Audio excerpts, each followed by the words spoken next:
Estamos estudiando el Catecismo de la Iglesia Católica, su primera parte, la profesión de fe, segunda sesión, la profesión de la fe cristiana, capítulo tercero, creo en el Espíritu Santo, específicamente el artículo 9, creo en la Santa Iglesia Católica. Ahora damos un paso más al párrafo segundo, la Iglesia, pueblo de Dios, cuerpo de Cristo, templo del Espíritu Santo. En este párrafo, el primer apartado del Catecismo va a dedicar también 4 números a estudiar el tema Un pueblo sacerdotal profético y real, número 784 al 786.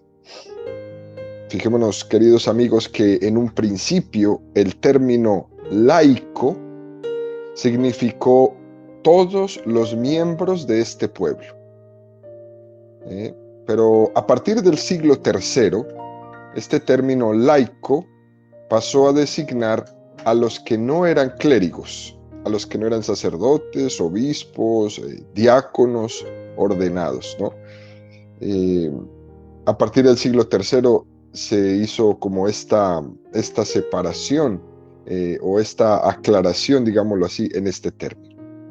Pero aquí lo importante es que todos los miembros bautizados, como lo expresamos ayer, tienen una misma dignidad de hijos de Dios, de miembros de un pueblo. De tal manera que si dentro de la iglesia existe una jerarquía, existe es para el servicio del pueblo en la palabra, en el sacramento y en el gobierno. Si existe una jerarquía es para servir. De ahí que el Concilio Vaticano II ve esta imagen de la iglesia como pueblo de Dios. Dice el concilio en el documento sobre la iglesia, la Lumen Gentium, quienes creen en Cristo son nacidos, no de un germen corruptible, sino de uno incorruptible, mediante la palabra del Dios vivo, no de la carne, sino del agua y del Espíritu. Son hechos por fin un linaje escogido, un sacerdocio real, nación santa, pueblo adquirido. En un tiempo era no pueblo y ahora es pueblo de Dios. Texto precioso que nos ofrece la iglesia en este documento. De todos es la responsabilidad de evangelizar y santificarse en la iglesia, no solamente del cura, es de todos. En este es un gran descubrimiento que nos presenta el Concilio Vaticano II. No es que esté diciendo una doctrina novedosa que antes no existía, tampoco eso. En la iglesia siempre desde sus inicios ha sido esto. Responsabilidad de evangelizar y de santificarse es de todos. Fijémonos cómo la doctrina católica, por definición, ¿no? Y porque viene de la tradición misma de ella, no puede ser novedosa, ¿no? Entendiéndolo bien, ¿no? Subrayando imágenes que estuvieran, pues, digámoslo así, modernistas, ¿no? Vamos a modernizar. No. Lo que la iglesia hace es ir como sacando nuevamente estas imágenes que han sido como un poco arrinconadas, como esta imagen de la iglesia como pueblo de Dios, o como esta imagen de la evangelización, o como esta imagen de la santidad. No es nada nuevo, eso se ha dicho siempre desde el inicio. Lo que hace es volverla a sacarla a la luz, para que no se vayan quedando todas estas imágenes por ahí arrinconadas. La imagen de la iglesia como pueblo de Dios nos hace consciente de una nueva vocación y de lo que es la condición de la iglesia, que es la de santificarnos a todos los que la formamos. Fíjese cómo esta palabra puede ser importante. A todos. No solamente la santidad está hecha para los curas, las monjas, los obispos o los papas, no es solamente, también nosotros, los que no somos ordenados, todos estamos llamados a eso, a ser santos, ayudar a otros también a hacerlo. El número 783 del Catecismo dice: Jesucristo es aquel a quien el Padre ha ungido con el Espíritu Santo y lo ha constituido sacerdote, profeta y rey. Todo el pueblo de Dios participa de estas tres funciones de Cristo y tiene las responsabilidades de misión y de servicio que se derivan de ellas. En el bautismo de Jesús en el río Jordán, recordarán ustedes que este fue un momento especial en el que Cristo es ungido por el Espíritu Santo, es presentado al pueblo y constituido sacerdote, profeta y rey. Aquí tenemos que tener un poco cuidado con esta palabra constituido, ¿no? A Jesús, ¿no? Constituido, en el sentido de que antes del río Jordán no lo fuera, no, sí lo era. Jesús es hijo de Dios por naturaleza, Jesús no es adoptado. Nosotros sí que somos adoptados como hijos de Dios en el bautismo, Jesús no.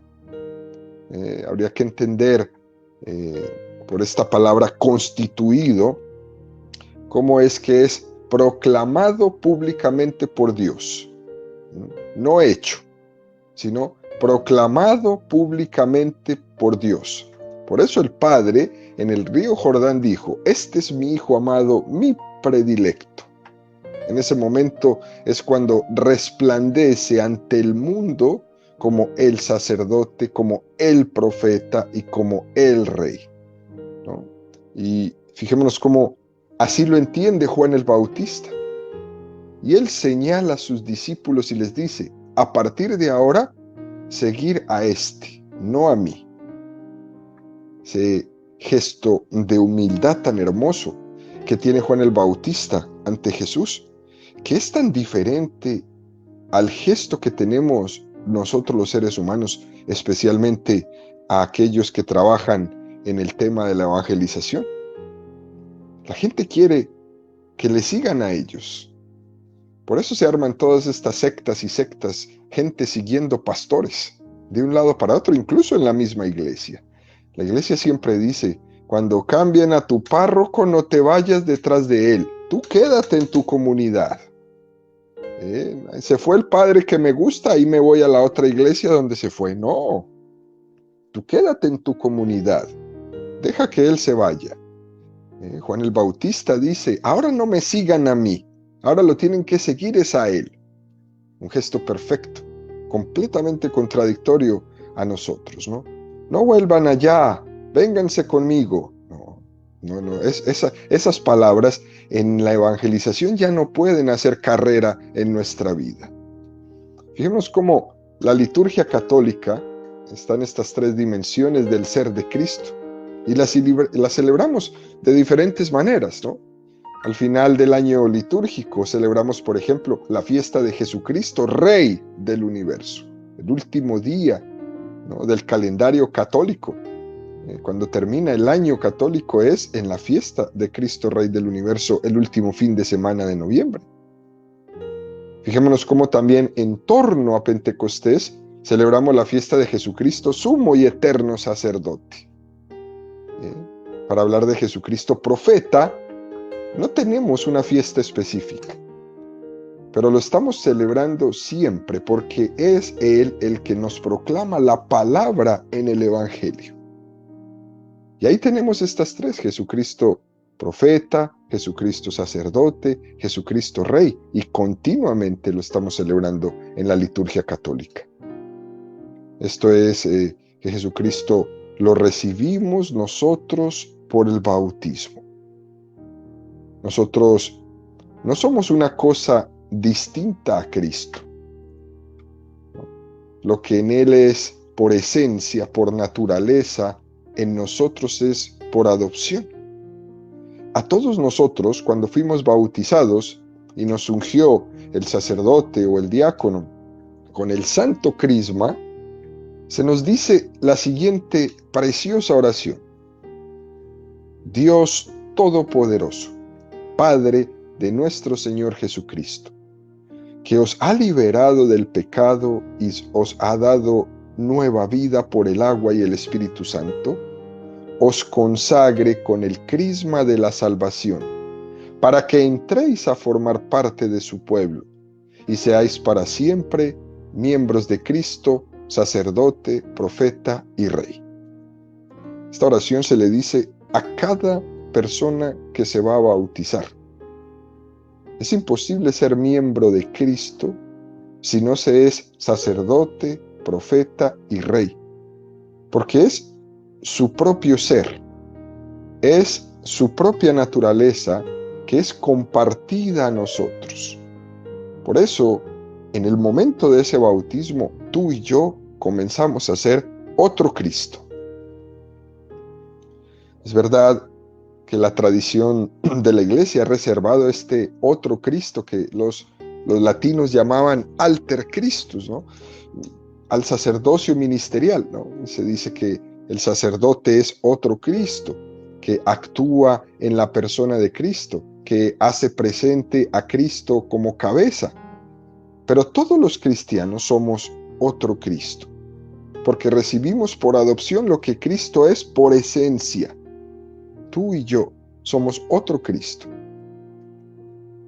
Continúa el catecismo en el número 784 diciendo: al entrar en el pueblo de Dios por la fe y el bautismo, se participa en la vocación única de este pueblo, en su vocación sacerdotal.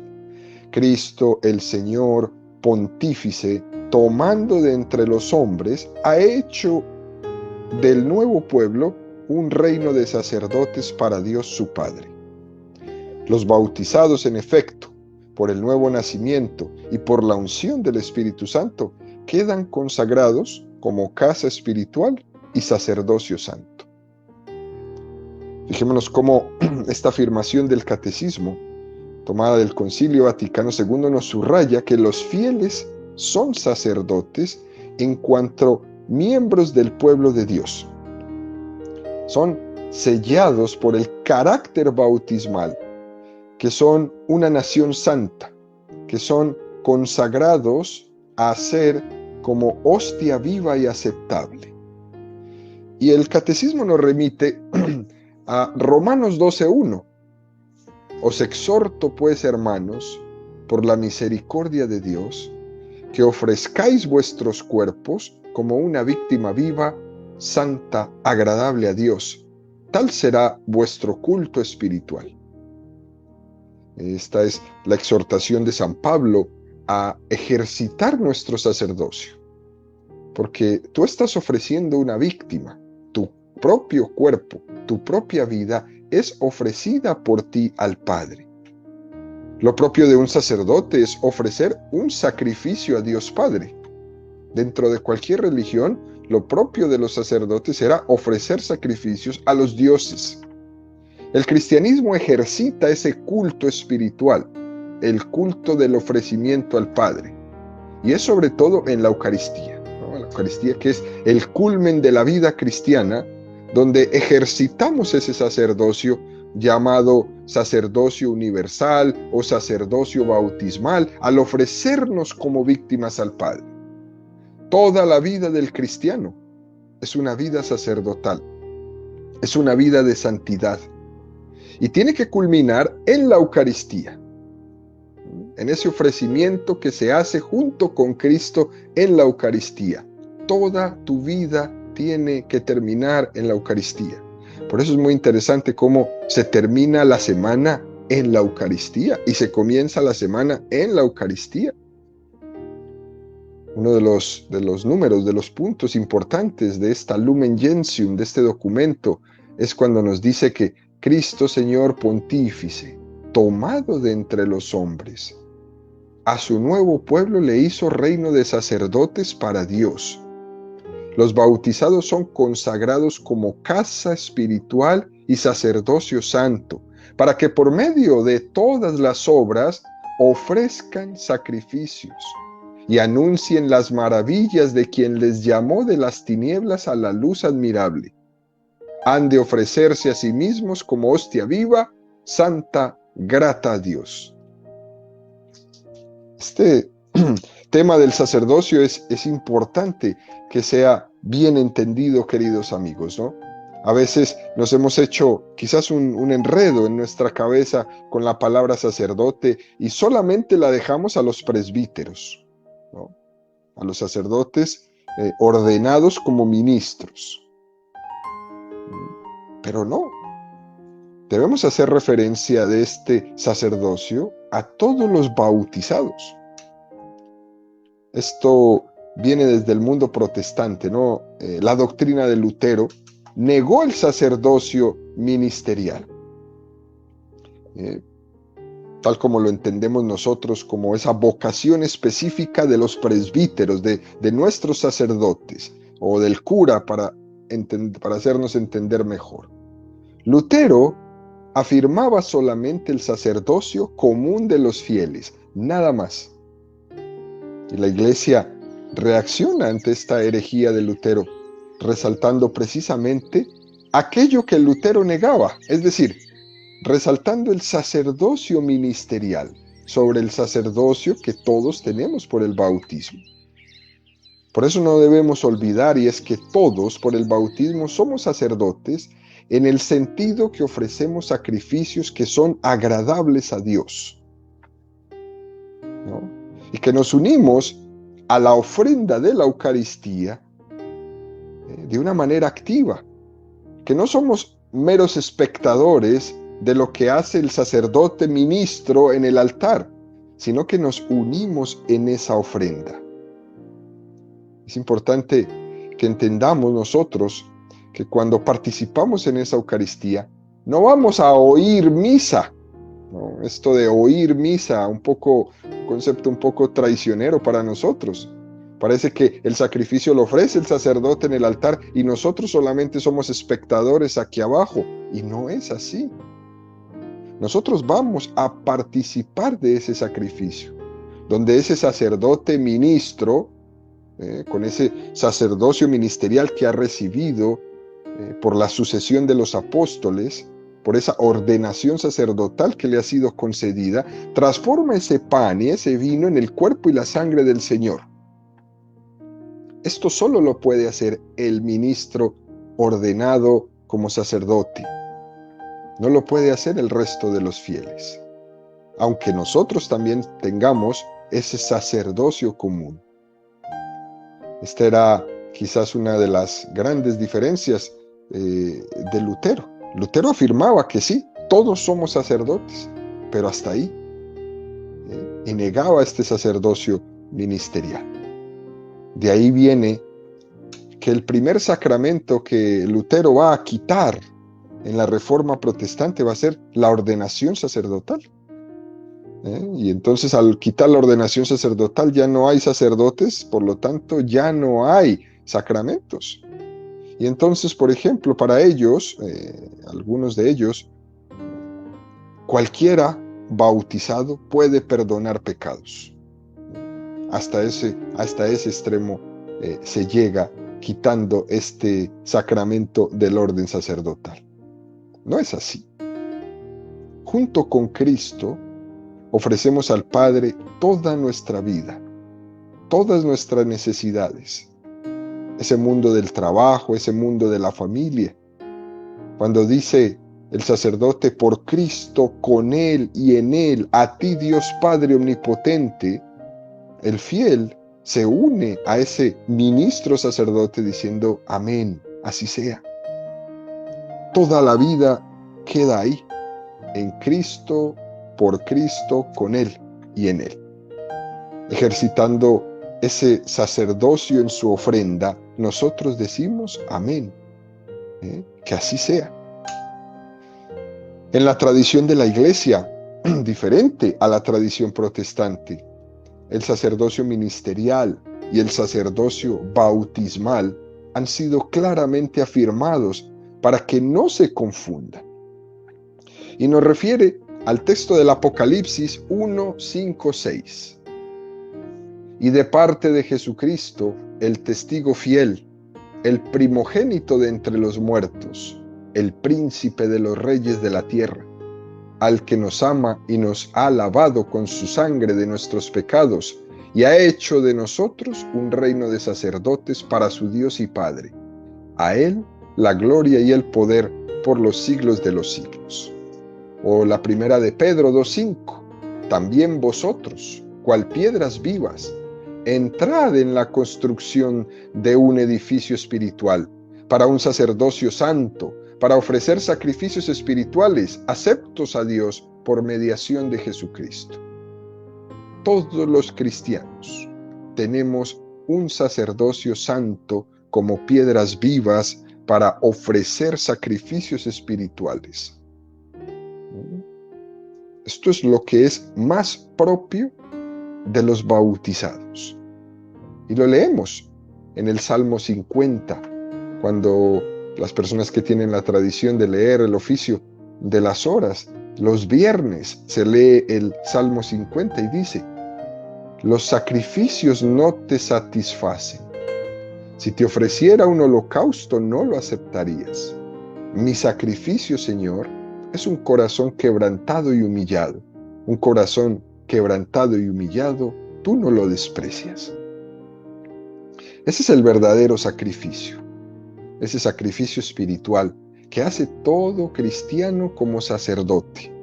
Y para hacer este sacrificio del corazón humillado, del corazón quebrantado, pues no necesitamos estar en un altar, ni haber sido ordenados ministros.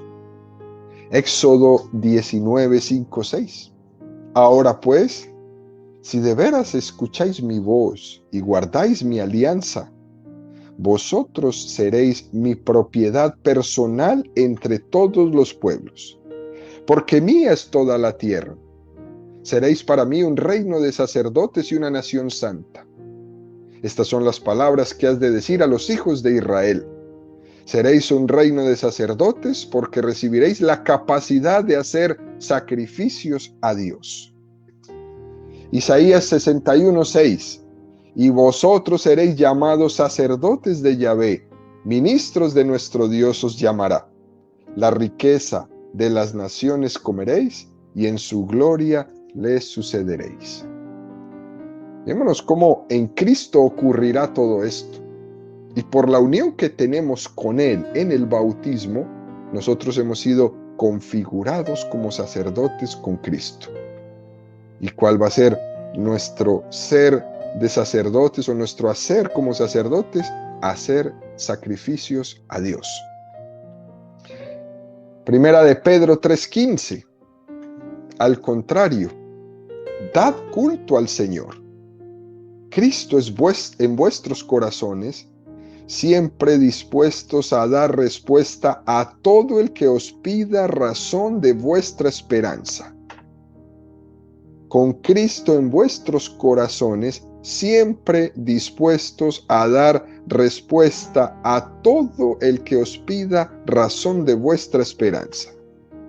En el mundo en el que nosotros vivimos, donde todos nos piden dar razones de nuestra esperanza, qué tan interesante es tener esta primera de Pedro 3:15 en nuestro corazón. Estamos listos porque somos sacerdotes y por eso capacitados por esa unión que recibimos con Cristo en el bautismo para dar respuesta al que sea de cuál es la razón de mi esperanza. El cristiano está llamado a que ese culto que da no solo sea el culto litúrgico, sino que en su corazón esté siempre adorando a Dios.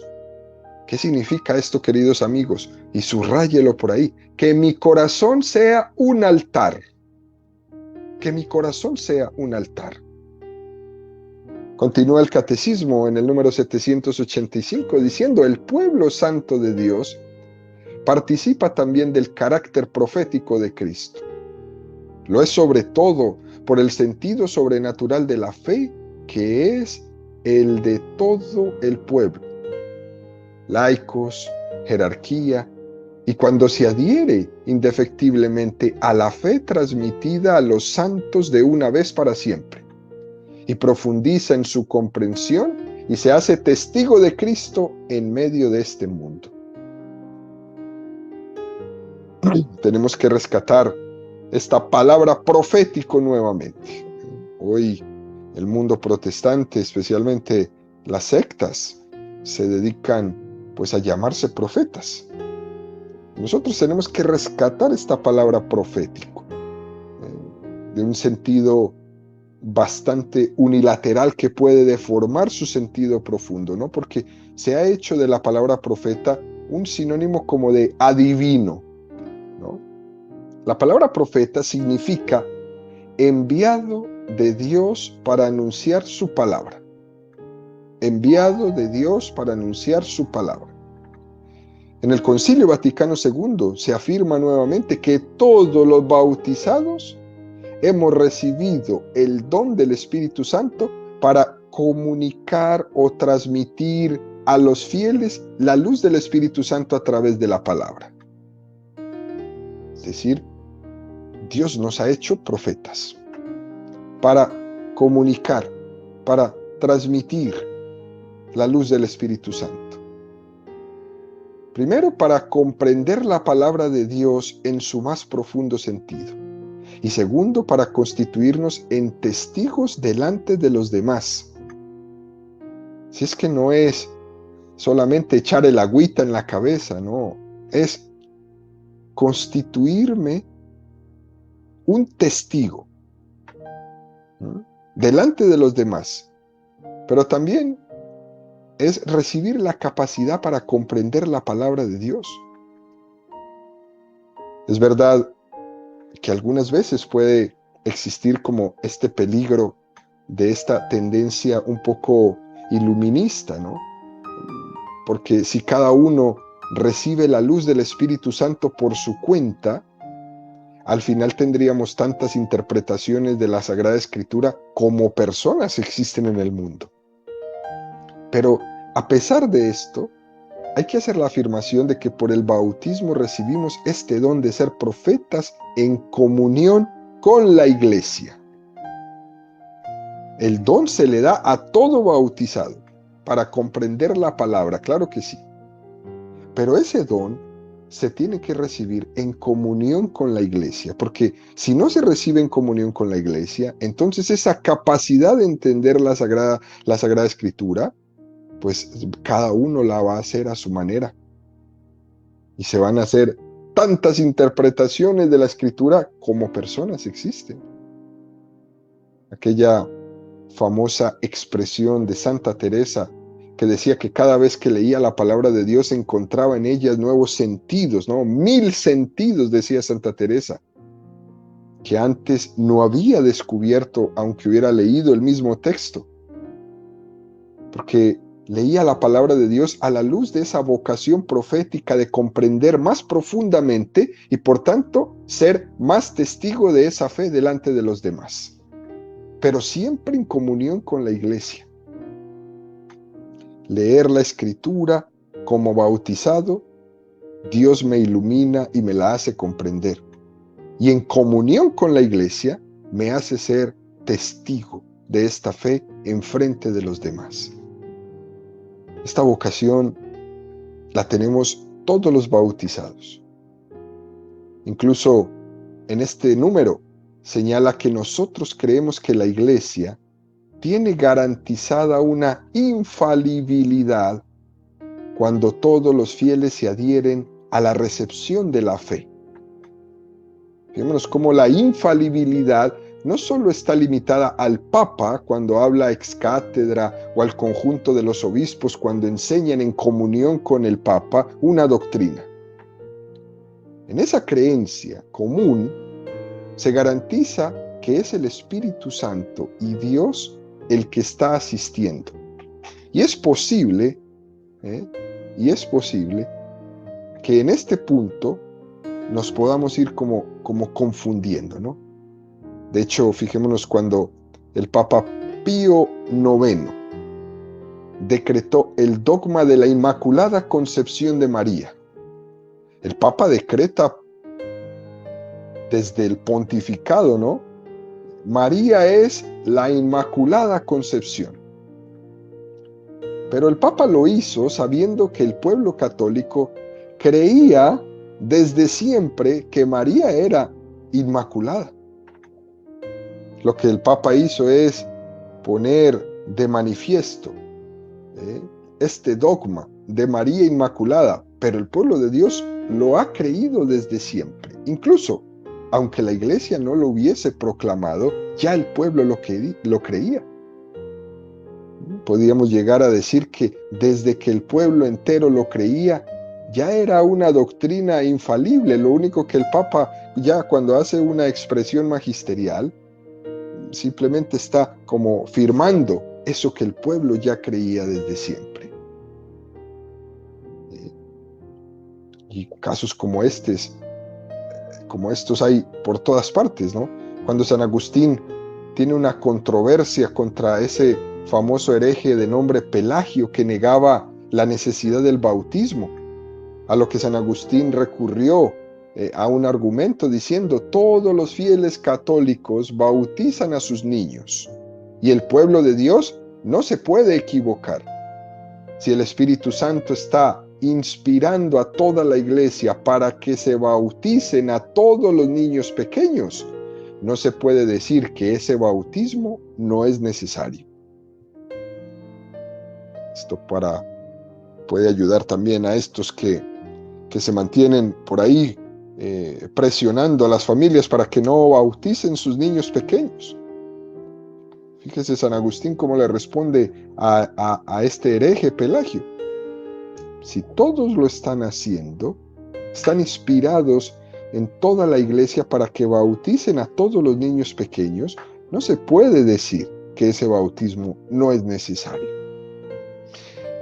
Y continúa el catecismo en el número 786 diciendo: el pueblo de Dios participa por último en la función regia de Cristo. Cristo ejerce su realeza atrayendo así a todos los hombres por su muerte y su resurrección. Cristo, Rey y Señor del universo, se hizo el servidor de todos, no habiendo venido a ser servido, sino a servir y a dar su vida en rescate por muchos. Para el cristiano, servir a Cristo es reinar, particularmente en los pobres y en los que sufren, donde descubre la imagen de su fundador pobre y sufriente. El pueblo de Dios realiza su dignidad regia viviendo conforme a esta vocación de servir con Cristo. Hace también el catecismo recopila un texto de San León Magno en su Sermón 4 y dice: la señal de la cruz hace reyes a todos los regenerados en Cristo. Y la unión del Espíritu Santo los consagra sacerdotes. Y así, además de este especial servicio de nuestro ministerio, todos los cristianos espirituales y perfectos deben saber que son partícipes del linaje regio y del oficio sacerdotal. Y hace unas preguntas San León Magno. ¿Qué hay más regio que un espíritu que sometido a Dios rige su propio cuerpo? ¿Y qué hay más sacerdotal que ofrecer a Dios una conciencia pura y las inmaculadas víctimas de nuestra piedad en el altar del corazón? Estas preguntas que se hace San León Magno vienen a decir que ser reyes lo ejerce el cristiano cuando Dios le da la gracia de ordenar interiormente su propia persona. Bellísimo, ¿no? ¿Qué hay más regio que un espíritu que sometido a Dios rige su propio cuerpo? Uno es rey en la medida en que es dueño. Uno es rey en la medida en que su voluntad gobierna su vida. Cuando uno lleva el gobierno de su vida y no es arrastrado por sus pasiones desordenadas, ese es rey. La realeza del cristiano comienza por el propio gobierno de sus desórdenes interiores. Y al tiempo que va haciendo ese dominio del espíritu dentro de él, esa realeza se extiende a su alrededor y transforma todo. No se es rey cuando se vive en un desorden de vida, que hoy día ya le catalogan como tienes tu autoestima por los suelos, ¿no? Como que estás demasiado estresado, como que eso al final es un desorden de vida. Todo lo que es ordenado para el fin último, para el cual fue creado, que es dar gloria a Dios, es un ejercicio de esta realeza, es un ejercicio de este dominio personal, es un ejercicio de que yo gobierno mi vida, pero siempre en unión con Dios.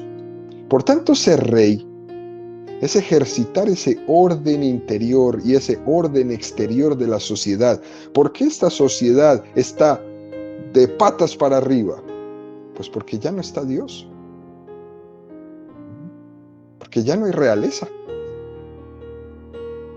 Dios lejos, el mundo se revuelca, donde las pasiones son sometidas,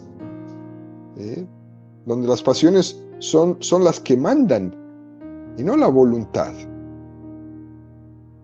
Ser rey es todo lo contrario. Ser rey es que mi voluntad gobierne mis pasiones, para que yo pueda unir mi voluntad a la voluntad de Dios. Pero ¿qué vamos a hacer en un mundo donde aquí solamente gobiernan las pasiones y sobre todo las pasiones desordenadas? Es un caos. Ser rey, más que mandar para ser obedecido por otro, es mandarse a uno mismo. Mandarse a uno mismo. Por eso Jesús dijo, quien quiera ser el primero, que sea el esclavo de todos. Hoy día nadie quiere ser esclavo. Hoy día todos quieren ser reyes. Reinar es servir a los demás. Reinar es ponerse de rodillas, lavar los pies a los demás, así como lo hizo Jesús. Concluimos esta reflexión del día de hoy diciendo que Jesús era rey, lavando los pies de sus discípulos. Jesús es rey en la cruz, porque estaba haciendo el máximo servicio a la humanidad. Nuestra vocación, queridos amigos, como cristianos católicos, es ser el servidor de todos.